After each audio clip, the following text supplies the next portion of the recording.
What's the difference between Japanese words agemasu and kurimasu? Let's find out.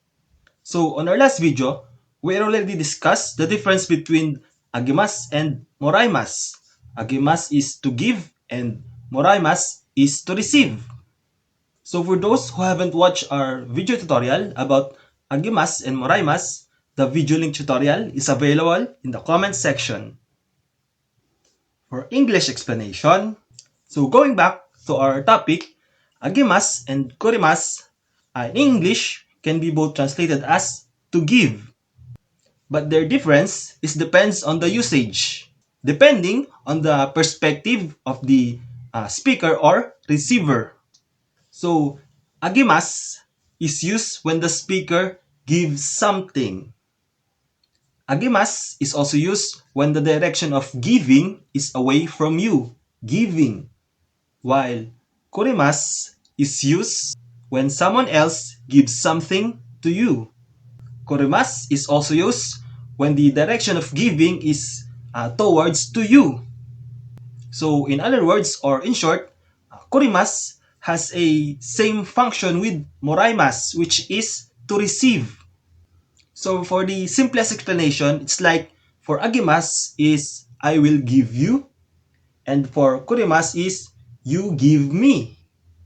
Instead of using moraimasu to express that you receive something, we can also use kurimasu to indicate that someone gave you something. Let's give an example from English to Nihongo. In English, I gave a present on my friend's birthday.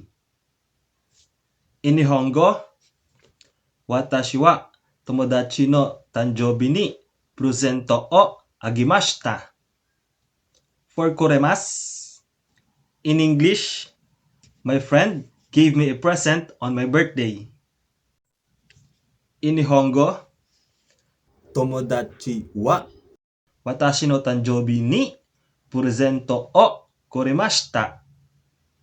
For Taglish explanation, so yung agemasu at kurimasu, minasang pag-translate natin sa English, ang magiging translation niya ay parehas na give.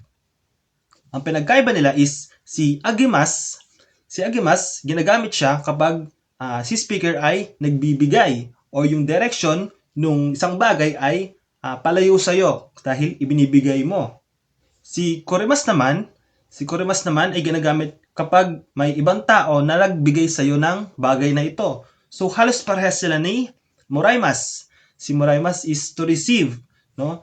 Si kurimasu at moraimasu parehas lang yung kanilang logic. Logic na parehas kang binigyan. So sa kurimasu, yung direction of giving ay papunta sa'yo.